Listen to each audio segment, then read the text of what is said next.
नारायण मंडला जिले के ऊपर माँ नर्मदा की विशेष कृपा है। पूरा नर्मदा क्षेत्र जो है अमरकंटक से लेकर के खम्भत की खाड़ी भारूच तक, इसमें सबसे ज़्यादा विशेषताएं जो है वो मंडला का ही है। मंडला का एक नाम इसलिए पड़ी है कि माँ मंडलाकार में इसको घेर के रखी है। जिस तरफ भी जाएंगे, हार्ट ऑफ सिटी से जिधर भी जाएंगे 1.5 किलोमीटर में माँ नर्मदा मिलेगी, कहीं 1 किलोमीटर ही में मिल जाएगी।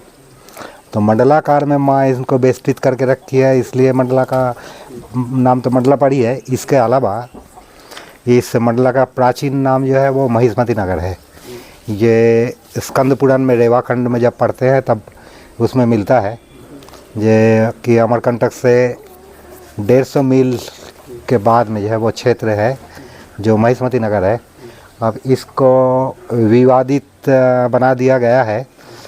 कुछ लोगों का कहना है कि महेश्वर जो है वो है एक्चुअली मंडला, और पुराण के अनुसार जो है ये मंडला जो है पहले महिष्मती नगर था। बाद में इसका मंडला नाम इसलिए पड़ा है, जगत गुरु आदि शंकराचार्य जिनका अभी थोड़ी दिन पहले 21 सितंबर को सन 2023 ईस्वी सन को ओंकारेश्वर में जगत गुरु आदि शंकराचार्य का 108 फीट का मूर्ति स्थापना हुआ है। तो आदि शंकराचार्य जी जो थे अद्वैत वेदांत के प्रचारक थे, और उन्होंने मंडला में आ करके और शास्त्रार्थ किया था। जिनके साथ में शास्त्रार्थ किया था वो बौद्धिस्ट था, उनका नाम था मंडन मिश्र। तो इस मंडन मिश्र के नाम के अनुसार भी इस मंडला का जो है नाम मंडला हो गया है।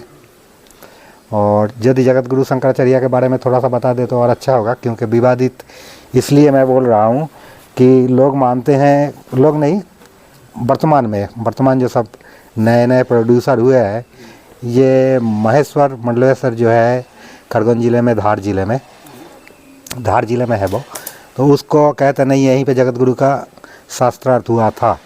वास्तव में महेश्वर जो है वो नाथों का क्षेत्र है और मंडला जो है वो बौद्धिस्टों का क्षेत्र है।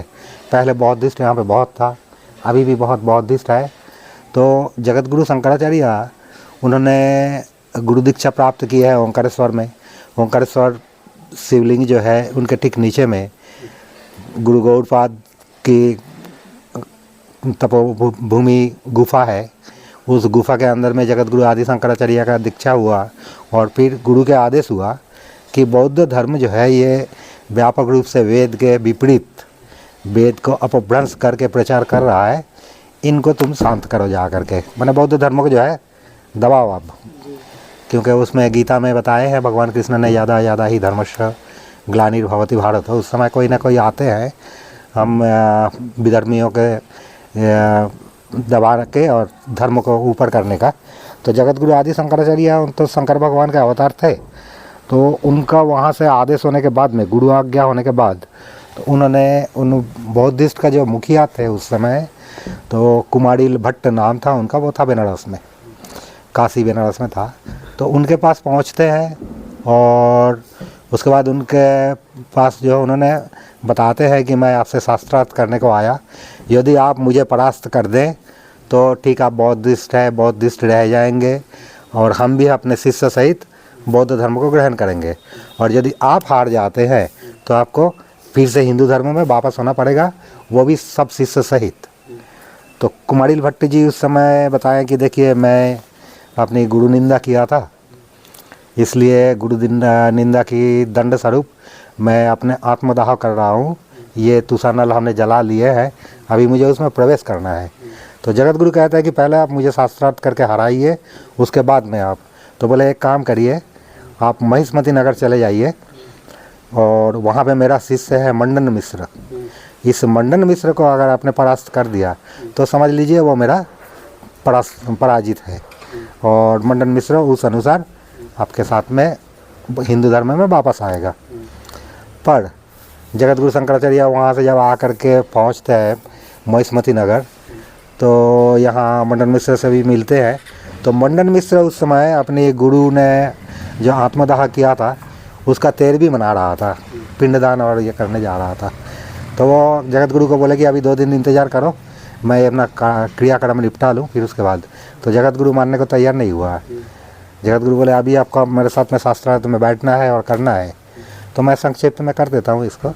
तो फिर उसके बाद में मंडन मिश्र को जो है शास्त्रार्थ करना पड़ा और 18 दिन तक चली है। 18वें दिन में वो पराजित हुआ है मंडन मिश्र और जगत गुरु शंकराचार्य जो है विजयी घोषित किया गया था।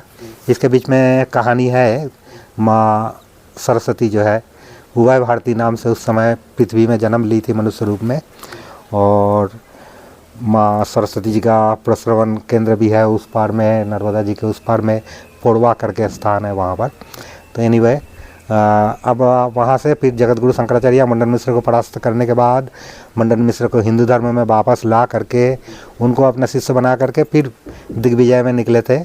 और उन्होंने तो पढ़े होंगे सब कोई, जम्मू कश्मीर तक, वहाँ ने कश्मीर तक जो है शारदा पीठ तक जा करके उन्होंने वो किया है उन्होंने। उसके बाद में अब यहाँ पे मंडला की, ये मंडन मिश्र का राजधानी है, इसलिए इसका नाम महिष्मती नगर से फिर मंडला हुआ है। और मंडला की खास विशेषताएं हैं। एक तो यहाँ पे सहस्त्रधारा है। ये मंडला सत्ययुग में राजा सहस्त्रबाहु का क्षेत्र था, राजधानी था। और राजा सहस्त्रबाहु पहले ज़माने में राजा बहुत अय्यासी हुआ करते थे, वर्तमान में भी है यही सब, पर पहले तो था वो। तो वो जल क्रीड़ा करने के लिए मेरे आश्रम से 3 किलोमीटर नीचे सहस्त्रधारा है, वहाँ पर उन्होंने जल क्रीड़ा कर रहा था, कुछ अपने रानियों को लेकर के, कुछ दासियों को लेकर के, और वो जल लगातार बहते जा रहा था। तो उसने जब 1000 हाथ था तो वो जल को रोक लेता है। तो जब वो जल को रोक लेते हैं तो माँ की धारा रुक जाती है। ठीक उसके नीचे में रावण तर्पण कर रहा था, पितृ तर्पण करने को आया था। मानादेही नाम है गांव का। उस मानादेही में रावण पीछे नीचे तर्पण कर रहा था। तो जल रुक जाने से उनके तर्पण में कुछ विघ्न आता है। तो वो उठ के आता है देखने को, कौन इतना धृष्टता किया कि मेरे तर्पण में बाधा डाला, जल रोक लिया। तो रावण तो जानता था कि वो बहुत बड़ा वीर है, उनसे कोई जीत नहीं सकता है।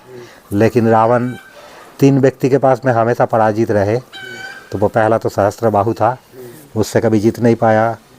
दूसरा था राजा जनक, जिसके पास रावण का दाल नहीं गलता था, दाल में काला मिल जाता था, कुछ पड़ जाता था। और तीसरा था वानर राज बलि। ये तीनों के पास रावण कभी जीतने की उम्मीद नहीं रखता था, मतलब जीत नहीं सकता था। इन तीनों जो है रावण से भी ज़्यादा बलशाली था, बलवान था। और भगवान राम के हाथ में तो परास्त हुआ ही है उनका, तो चाहे कोई कितना भी बड़ा वीर हो ऐसे। तो इन तीनों से युद्ध भी किया है इसने। हाँ, सबके साथ युद्ध किया, सबके साथ, ये तीनों के साथ में परास्त भी हुआ है। तभी तो बैद्यनाथ ज्योतिर्लिंग जो है झारखंड में पड़ता है, पहले बिहार में था वो वहाँ पर जब रावण शंकर भगवान को कैलाश से लेके आ रहा था, वहाँ ऐसा इसमें मिलते हैं पुराण में कि रावण को लगी थी बहुत पिसाब, और शंकर भगवान बोल दिया था कि मुझे जहाँ रखेगा मैं वहीं रह जाऊँगा, फिर उठूँगा नहीं। तो उस मौके पे वहाँ पे राजा जनक जो है चरवाहा के रूप में वहाँ पे इंतज़ार कर रहा था कि रावण को यहीं पिसाब लगेगा और कर लूँगा जो भी कुछ। तो रावण उनके हाथ में थमा दिया कि बालक इसको पकड़ के रखना, मैं आ रहा हूँ लघु शंका होके। अब ब्राह्मण था रावण, तो उन्होंने लघु शंका के बाद में तत्काल तो आते नहीं है, कुछ क्रियाक्रम हम लोगों को जल शुद्धि या मिट्टी शुद्धि करना पड़ता है माटी से। तो रावण उतना कुछ करके आके देखा कि वो शंकर भगवान को वहाँ पे वो रख दिया है बालक ने। तो अब शंकर भगवान उठाने की कोशिश किया तो उठे नहीं है। बोले बालक ये तूने क्या किया? बोला अरे बहुत वजन है, वो आपने लेट कर दिया, मैं वजन संभाल नहीं पा रहा था इसलिए रख दिया। तो वहाँ पे फिर उसके साथ में जब युद्ध होता है तो देखता है कि ये तो राजा जनक है। तो फिर राजा जनक के साथ में वो पराजित हो करके रावण वापस चला गया अपना श्रीलंका। तो ये तो रावण की छुटपुट कहानियों में आ गया है। तो वो रावण जब सहस्त्रबाहु के साथ में लड़ने को आता है तो सहस्त्रबाहु भी उसको जो है ऐसे हाथ से बाहु से उसको दबा करके और एक झाड़ में ले जाके बांध दिया रावण को। तो रावण वहाँ बंधे रह गया। अब उसके बाद में इसने जल क्रिया करके सहस्त्रबाहु का पूरा नाम था कत्र वीर्यार्जुन नाम था सहस्त्रबाहु का, पर उनका 1000 हाथ मिल गया था। जैसे अपने इनको 1000 कान मिला था हमारे वो ऋषि का, हाँ वो ऋषि का नाम है अरे एक मिनट में अभी याद नहीं आ रहा है। राजा, वो भी राजा थे, वो मतलब भगवान की तपस्या करके फिर जब भगवान वरदान के लिए बोले कि क्या वरदान चाहिए, तो बोले मुझे 1000 कान दीजिए। भगवान कहे कैसे संभव, बोले फिर कुछ नहीं चाहिए। तो भगवान पूछे कि 1000 कान क्या करेगा, बोले पृथ्वी के कोने में, जिस कोने में भी आपका नाम चर्चा हो हमको सुनाई दे। पृथु, राजा पृथु, राजा पृथु, हाँ पृथु, हाँ। तो उनके 1000 कान, 1000 कान था उनका, जी महाराज, जैसे सहस्त्रबाहु का 1000 हाथ था। हाथ, हाँ, महाराज जी ये कौन से युग के थे? सत्ययुग का, सतयुग के। सत्ययुग के थे राजा पृथु। ये सब बड़े बड़े तपस्वी है जो है, जी महाराज, सब सत्ययुग का है। और सत्ययुग था तपस्या के लिए, हाँ। फिर त्रेता में आया याग यज्ञ के लिए, और फिर द्वापर, अब कली में तो नाम महात्म है, सिर्फ भगवान की नाम ही से जो है मुक्ति लाभ हो सकता है। तो यज्ञ का इसलिए वेदों में जो है वो यज्ञ का है सबसे ज़्यादा प्राधान्यता दिया गया है। गीता में भी 10वें अध्याय में भी यही बोला है कि यज्ञानंग यप यज्ञ अस्मि स्थावरानंग हिमालय। यदि यप यज्ञ ठीक से अगर करोगे तो मैं तुम हिमालय जैसे एकदम बिल्कुल स्थिर और अचल हो जाओगे, अचल हो जाओगे। तो काफ़ी कुछ हम लोग इधर उधर हो रहे हैं। अब उसके बाद में आते हैं तब सहस्त्रबाहु तो इतना करके फिर चले जाते हैं। उस समय कुछ दिन का अंतराल में मंडला से 30 किलोमीटर दूर एक संगम है बूढ़ी माई नदी के साथ में, माँ नर्मदा जी का। उस जगह का नाम है देवगांव। तो देवगांव में उस समय यमदाग्नि ऋषि वहाँ पर आए थे। ऋषि मुनि लोग पहले तो विचरण करते थे और बरसात में 4 महीना कहीं भी रह करके तपस्या करके फिर आगे चले जाते थे। तो यमदाग्नि ऋषि उस समय थे और पुत्र पत्नी सहित माता रेणुका भी थी साथ में, और परशुराम भी था साथ में। अब परशुराम का तो एक वो भी नाम है कि उन्होंने 21 बार क्षत्रिय को निश्क्षत्रिय किया। तो कार्तवीर्यार्जुन भी क्षत्रिय ही था। जब परशुराम जी को ये पता चला, मालूम हुआ कि रावण जैसे पंडित को ब्राह्मण को बांध दिया, वो परशुराम जी भी ब्राह्मण है। हम लोग ब्राह्मण समाज में है एक मंडला में, हम लोग परशुराम जी का जन्मदिन को खूब मनाते हैं। और जब चाहे परशुराम जी के ऊपर हम लोग लेख भी डालते हैं, लोगों से बताते भी हैं। परशुराम जी के लिए हम लोग एक मूर्ति भी बना लिया। मैं अभी कलेक्टर से मिल करके उसको कहीं स्थापना के लिए चर्चा करूँगा, एक जगत गुरु शंकराचार्य का और एक परशुराम जी का। तो परशुराम जी फिर जा करके वो सहस्त्रबाहु का एक एक हाथ काट देता है। तो वो सहस्त्रबाहु के फिर बाहु निष्कर कर दिया था। तो वह सहस्त्रबाहु का मंदिर है अपने किले में। और उसके बाद में जो ये सहस्त्रबाहु का क्षेत्र था, भृगु ऋषि का, जमदग्नि ऋषि का तपस्थल भी था। और परशुराम जी का चर्चा आया तो एक बहुत सुंदर बात बता दूं, बहुत कम लोगों को जानकारी है, पुराण में मिलता है ये। अब पुराण वाचक जो है वो कुछ पार्ट को ले लेता है, उसी को सुना करके समय ख़त्म करके गाना बजाना के माध्यम से राधे राधे सिखा के चले जाते हैं, असली चीज़ों को बताते नहीं हैं। तो हम लोग जो पदवेश, अब पदवेश मतलब पादुका, हम लोग जो जूता पहनते हैं जिसको बोलते हैं, वो संस्कृत में उसको पदवेश कहता है।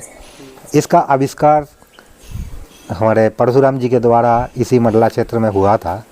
माता रेणुका यमदग्नि ऋषि के पूजा के पूर्व में पूजा की सारी सरंजाम उनको करना पड़ता था।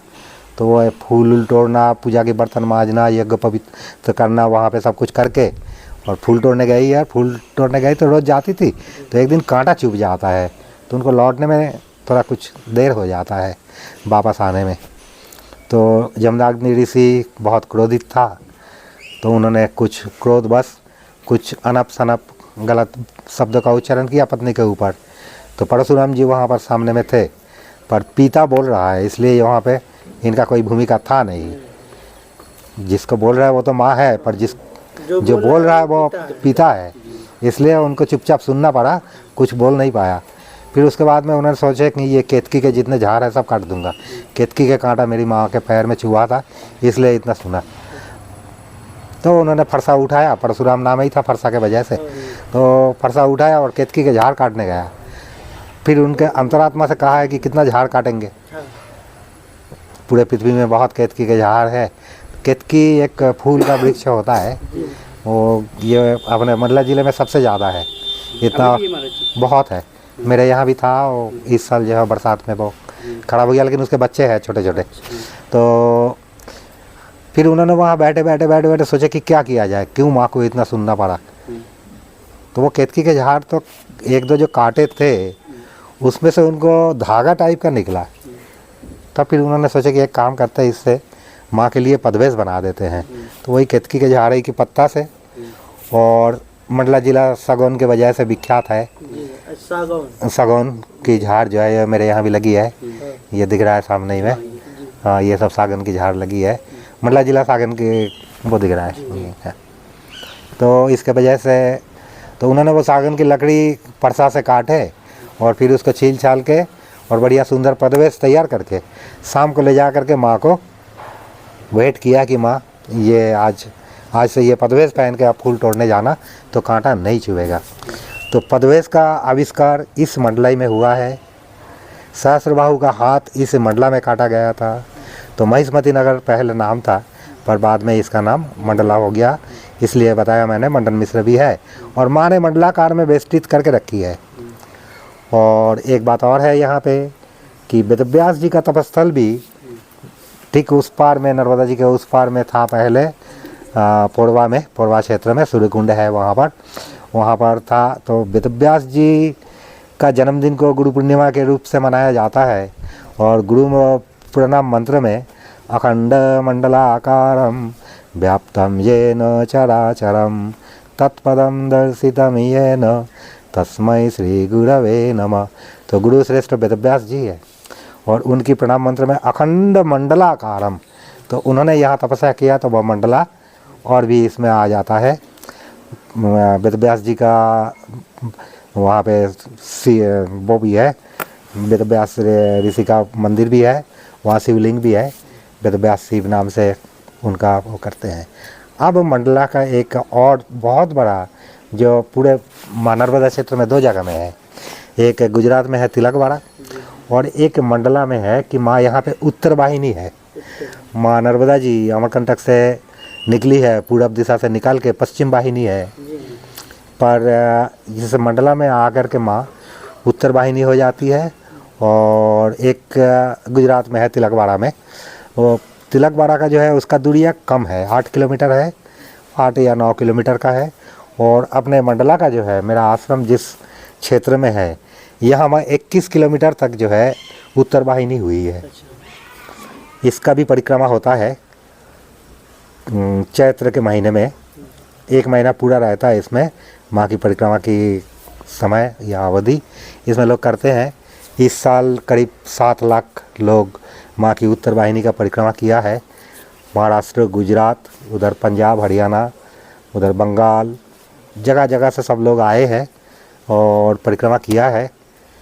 माँ की कृपा से हमें ही थे उस परिक्रमा में परिचालना के उसमें। एक मुख्य तो जो था वो राकेश शुक्ला करके है, राकेश शुक्ला, उसकी पत्नी तृप्ति शुक्ला, और एक गणेश बरमैया, वो हमारे आश्रम से जुड़े हुए हैं। ये सभी आश्रम से जुड़े हुए हैं, एक मैं भी था उसमें। तो परिक्रमा करवाया। तो ये मंडला की एक वैशिष्ट ये भी है, जहाँ आकर के माँ 21 किलोमीटर तक उत्तर दिशा की तरफ रही है। हाँ, उत्तरगामिनी हुई है।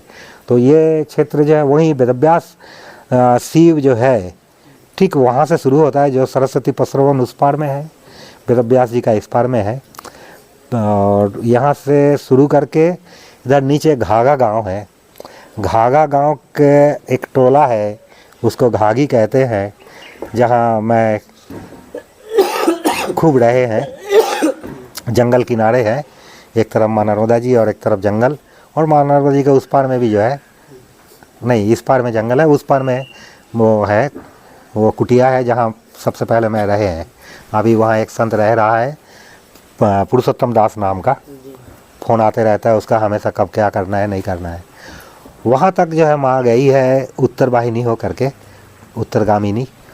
तो फिर वहाँ से वहाँ से फिर नर्मदा जी पार करते हैं नाव से। जी महाराज जैसे समुंदर पार करते हैं तो समुंदर में जो है वो पार करते हैं जहाँ नर्मदा जी अंतिम गई है उससे 30 किलोमीटर और नीचे से, जी 35 किलोमीटर और नीचे से।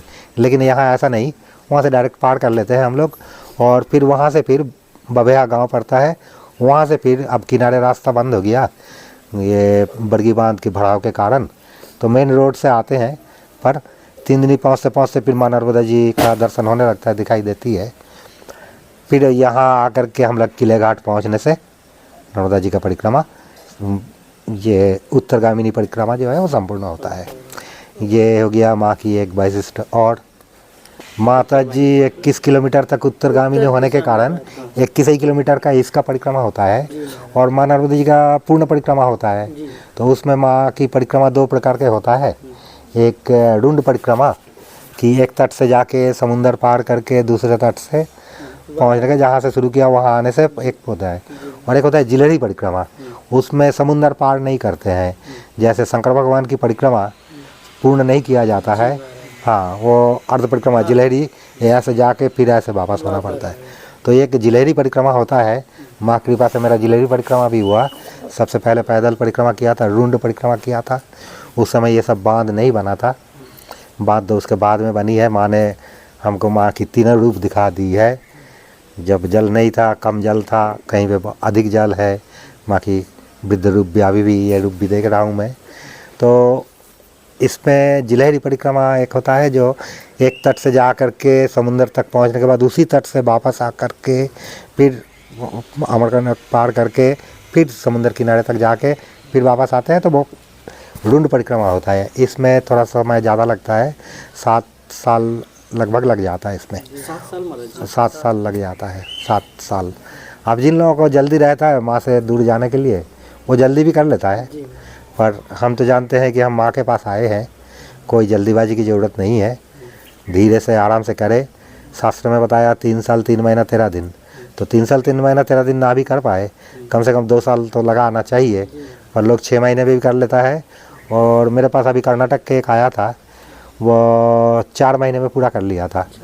हाँ 4 महीने में 3 महीना 11 दिन लगा था उनका। तो बहुत बहादुरी करके मुझे बता रहा था कि मैं तो ऐसा ऐसा कर लिया। तो हमने पूछा था उनको कि आप दौड़ प्रतियोगिता में आया था या माँ की नर्मदा जी की परिक्रमा में आया था, तो बेचारा एकदम बिल्कुल शांत हो गया है। उनको जवाब देने लायक कुछ मिला नहीं है, बहादुरी उनका वहाँ पे समाप्त हो गया है। माँ की परिक्रमा में आए हैं, माँ जब तक ना कहे कि जा तू अब, तब तक तो माँ के छोड़ के जाना नहीं चाहिए। कोई मौसी थोड़ी है कि मौसी के यहाँ आए और थोड़ी दिन मेहमानी करे और चले जाए। माँ माँ होती है, माँ के पास आए हैं। हमने खुद माँ की जो अनुभव किया यहाँ पे वो तो बोलने लायक नहीं है, कितना बोलूँ और कितना। वही जैसे उसमें है ना, लिखति यदि गृहीत्वा सर्वदा सर्वकालम तदपि तब गुणो नाम ईसो परंग न जाति।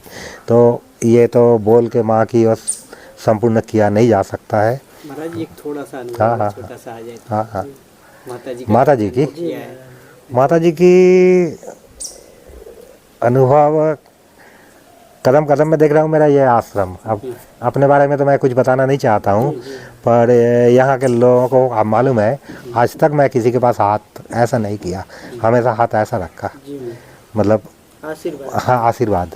तो मैं संपूर्ण रूप से माँ की शरणापन्न तो नहीं हो पाया, कुछ तो थोड़ा सा अभी भी रह गया। जो गीता में भगवान कृष्ण ने अर्जुन को बताया था, सर्वधर्मान् परित्यज्य मामेकं शरणं व्रज। तो मैं बहुत कोशिश कर रहा हूँ माँ के संपूर्ण शरण में हो जाने का, पर मन अभी तक जो है पूर्ण हो नहीं रहा है, कुछ ना कुछ अटके रहे हैं। तो मैं मांगता नहीं हूँ किसी से, आज तक नहीं मांगे हैं। तो बिन मांगे मेरा ये आश्रम उधर सबसे पहले वो अष्टकोण वाला जो बने हैं वो बना था, मिट्टी का बनाया था, पहले कच्चा बनाए थे खपड़ा डाल करके। बाद में बाजू में बिल्डिंग बन गया है 2 मंजिला, नीचे गृहस्थियों का, ऊपर संतों का, वहाँ किचन भी है, बहुत बड़ा किचन। और अब ये जहाँ बैठ के मैं ये इंटरव्यू दे रहा हूँ, प्रश्न का उत्तर दे रहा हूँ, ये भी बन रहा है। ये भी कितने लाख में जाके पहुँच जाएगा पता नहीं है, पर ये सब बिन मांगे हो रहा है। अब सवाल ये आता है कि पैसा कहीं ऊपर से गिरता है क्या? नहीं, पैसा ऊपर से तो गिरता नहीं है, आकाश वृत्ति से पूर्ण हो रहा है। पर कैसे कैसे हो रहा है ये मुझे पता नहीं है। मेरे हाथ में एक साथ 50,000 से ज़्यादा तो अभी तक कभी पैसा आया नहीं है। पर उसके बाद भी ये पूरा सामान भी स्टॉक है मेरा, ऊपर लेबर लोग काम भी कर रहा है। मंदिर इच्छा है कि यदि माँ की कृपा तो नहीं कहूँगा क्योंकि माँ की मंदिर बन रही है, माँ ही जाने सब कुछ, कि यदि होए तो अक्षय तृतीया में उद्घाटन करने का इसका अभिलाषा या मन में है। पर मुझे लगता नहीं है कि उतना जल्दी हो जाएगा। माँ जितना दिन में कराए हमें कोई उसका वो नहीं है, क्योंकि तब तक नहीं मरूंगा मैं जब तक ये माँ पूरा नहीं करवा लेगी। ये इतना भी मेरे पास में एक वो है। अब माँ की अनुभव की बात है, माँ नर्मदा जी में साकल बहुत है। साकल मतलब जिसको अंग्रेजी में ऑक्टोपस कहता है इसका हाथ। तो मेरे सामने में 4 घटना घटी है। एक सबसे पहले एक चरवाहा गाय चराने वाले वो ख़त्म हुआ था। उसके बाद में एक बोदा, बोदा मतलब भैंस का पुंगलिंग जो होता है, अच्छा। हाँ उसको बोदा कहते हैं। जो दूध देती है वो भैंस है और जो गाड़ी खींचती है उसको बोदा बोलते हैं, बोदा। उसके बच्चे को पड़ा बोलते हैं, तो बोदा वो भी एक ख़त्म हुआ था। पूरा उसका अंदर शरीर में चेन का निशान दिखाई दिया था। एक लड़की नीचे यहाँ से होगा 600 किलोमीटर नीचे एक बगलवाड़ा करके गांव है, वहाँ पे एक लड़की मेरे सामने में डूबी थी। जल बहुत कम था, गिरना बराबर जल था। वो अचानक वो नहाते नहाते वो गायब हो गई थी, मिल नहीं रहा था। फिर बाद में लगभग 2 बजे वो लड़की का फिर डेड बॉडी मिला, वो उसके शरीर में भी हुआ। और एक मेरे सामने की बात है, अपना सामने जो घाट है विवेकानंद घाट नाम दिए हैं, 2011 या 12 की बात होगी। 3 लड़का, गर्मी की छुट्टी भी चल रहा था उस समय, स्कूल में नहाने को आया था। उसमें मनीष नाम के एक लड़का वो यहाँ पे डूब जाता है। तो बाकी जो दोनों दोस्त थे उन लोगों को कुछ आभास हुआ था और वो लोग तुरंत जल से बाहर आ गया था, लेकिन मनीष बाहर नहीं हो पाया था। पास ही में घर है उसका, यहाँ से ज़्यादा दूर नहीं है। उसके पिताजी लकड़ी का काम करता है। फिर उस लड़का को उस समय कोई जल छूना नहीं चाह रहा था। माँ पिताजी दोनों बस खड़े खड़े चिल्ला रहा था। तो यहाँ अपना बताना तो नहीं चाहिए, पर एक राम भजन करके लड़का है जिसने मुझे वहाँ तक पहुँचाया था। तो मैं तुरंत सब उतार के कपड़ा डबल करके और फिर मैं उतर गया था, नदी में उतर गया था। उस लड़के को डुबकी लगा लगा के खूब खोजे, करीब 45 मिनट तक खोजा मैंने, पर वो लड़का मुझे मिला नहीं है। जबकि वहाँ जल बहुत ज़्यादा नहीं था, मेरा कोमर बराबर जल था वहाँ पे, मतलब 3.5 से 4 फीट के अंदर में जल था। पर मैं नीचे पूरा हाथ खोल 45 मिनट तक खोजा, वो बालक नहीं मिला। अब अचानक एक अच्छा हड्डा गुड्डा, वो भी 20-22 साल का लड़का होगा, मेरे बाजू में जो है वो देख रहा हूँ, वो भी डुबकी लगा लगा कर खोज रहा है, बोल नहीं रहा है कुछ और बीच बीच में मेरे तरफ देख रहा है। तो मैं उसको उतारते हुए नहीं देखा, अपने मोहल्ले में कभी नहीं देखा। तो मुझे कैसा तो लगा कि ये कौन है। फिर अब एक तो डर होता है, एक भय होता है, एक भीति होती है। तो मुझे उस समय एक भीति टाइप का हुआ अंदर में। डरे नहीं थे हम, भय भी नहीं लगा था, पर एक भीति टाइप का हुआ था। ये था कि मतलब है कौन? हाँ, अचानक एकदम बिल्कुल। फिर मैं और महाराज जी उसका वेशभूषा कैसा था जो आपको वेशभूषा वो ऐसे ही एक हाफ पैंट पहना हुआ था और ऊपर बनियान था। मैं तो उघाड़े बदन था, मेरे शरीर में तो बस धोती डबल करके वो लपेटा मारे और उतर गया था। वो बनियान भी पहना हुआ था और हाफ पैंट भी पहना हुआ था। महाराज जी कितने समय की बात है? ये 9:30-10 बजे सुबह की बात है, जब वो लड़का डूबा था। और साल कितने हुए होंगे महाराज जी? साल हाँ, कितने साल? ये 12-13 साल हो रहा है। मतलब 2009-10-11 10-11-12 में, हाँ 11 या 12 में हुआ था ये घटना। और क्योंकि महाराज जी जिस एज में पानी के अंदर खोज रहे हाँ, थे, मैं 45 मिनट तक खोजे थे। हाँ, उसके बाद तो वो बालक तो मिला नहीं है मुझे। फिर मैं बाहर आ गया था और उसकी माँ बाप खाली चिल्ला रहा था, मेरे लड़का को कोई बचाओ कोई बचाओ। पर जल स्पर्श नहीं किया, डर था, क्योंकि सबको मालूम हो गया था कि ये साकल पकड़ के ले गया उसको। जी महाराज। साकल मीन्स वही ऑक्टोपस ले गया। पर मैं तो निडर होकर उतर गया था, क्योंकि कोई अगर किसी की जान बच जाए तो मुझे ये पता नहीं था कि इस मोहल्ले में माँ मेरी नाम प्रसिद्ध करने के लिए ये काम की थी। वो लड़का मिला था बाद में करीब 2:30-3 बजे, फिर वो जल पुलिस आया था तो कुछ नीचे वो उसका डेड बॉडी मिला था, ज़्यादा दूर नहीं, कुछ नीचे में जहाँ तक मैं खोजे थे वहीं पर आखिरी में उसको मिल गया था। उसके भी शरीर में जो है वो साकल की ना वो थी। तो महाराज जी ऑक्टोपस इतने खतरनाक होते हैं? बहुत खतरनाक होता है महाराज ऑक्टोपस। जी वो अभी भी है कि ऑक्टोपस बहुत है मानव जी में, अभी भी है? अभी भी है। महाराज जी खाते नहीं थे, खाली वो डुबाते? नहीं, वो ऑक्टोपस जो है जीभ का, हाँ जीभ से जो है खून निकाल लेता हाँ, है। कुछ लंबा टाइप हाँ, निकलता हाँ, है, हाँ, ऐसे 2 हाँ, टाइप का जीभ हाँ, का हाँ, निकलता हाँ, है। जी महाराज। वो जीभ का वो शरीर में और कहीं कुछ नहीं और कुछ दिखेगा। और वो पकड़ लेते हैं तो छोड़ते हैं, ऐसे छूटता नहीं है चुंबक टाइप हल्का हाँ, हल्का, उनके 12 पैर ही रहते हैं, हाँ, सिर रहता हाँ। है, ऐसे जकड़ लेते हैं। हाँ, पर उसके चुंगल से छूटना मुश्किल है। हाँ, मुश्किल है महाराज। वो क्योंकि वो बोदा जो बताया मैंने, हाँ। वो इधर घाघा गांव जहाँ बताया मैंने, वो परिक्रमा पूरा होता है। मैं उस क्षेत्र में पहले रहे हैं खूब, पहले ऊपर जंगल में रहते थे, बाद में शहर वो गांव में आ गया था। फिर गांव में किसी के घर में कभी नहीं रहे, इधर उधर जहाँ तहाँ रह करके मैंने दिन गुजारा करते थे। बच्चे लोगों को पढ़ाते थे, खेल कूद कराते थे, गाना बजाना सिखाते थे, ये सब करते थे। अभी भी वो गाँव के लोग दौड़ दौड़ के आता है, कहते हैं फिर से चलिए आप। पर वहाँ अभी एक मेरा प्रतिनिधि है जहाँ परिक्रमा होती है, परिक्रमा उत्तरगामिनी परिक्रमा जहाँ पूर्ण होता है, वहाँ एक पुरुषोत्तम दास करके वो कुटिया माँ की कृपा से बनी थी, वह मैं रहे वहाँ पे, एकदम माँ के किनारे ही है। हाँ। तो यहाँ मैं ये कहता हूँ कि माँ जो है, हमारा कुछ नहीं हुआ था। अब जब मुझे बाहर निकलना था, मैं तो निकल नहीं रहा था, मैं तो खोजे ही जा रहा था, तब वो एक बालक रूप में जो आ गया था वो फिर अपने आप गायब हो गया। मैं जल से बाहर आया, फिर वो लड़का दिखाई नहीं दिया। फिर जनचर्चा शुरू हो गया था कि वो लड़का कौन था।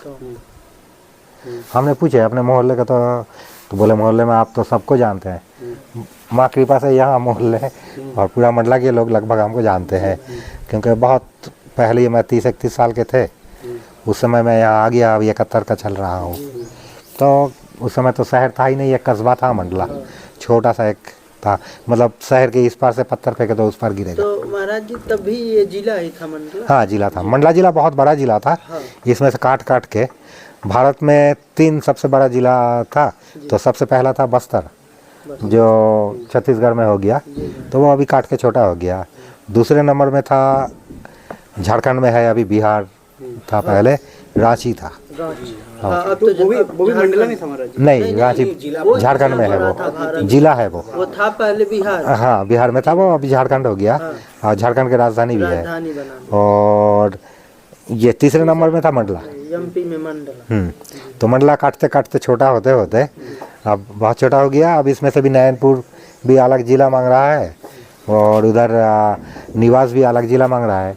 थोड़े दिन पहले डिंडोरी तो तहसील था, काट के जिला हो ही गया। वो बालाघाट का कुछ हिस्सा मंडला में था, वो चला गया। सिवनी का कुछ हिस्सा मंडला में था, वो चला गया। जा जाकर अभी मंडला लोकसभा जो है 4 जिला लेकर के है।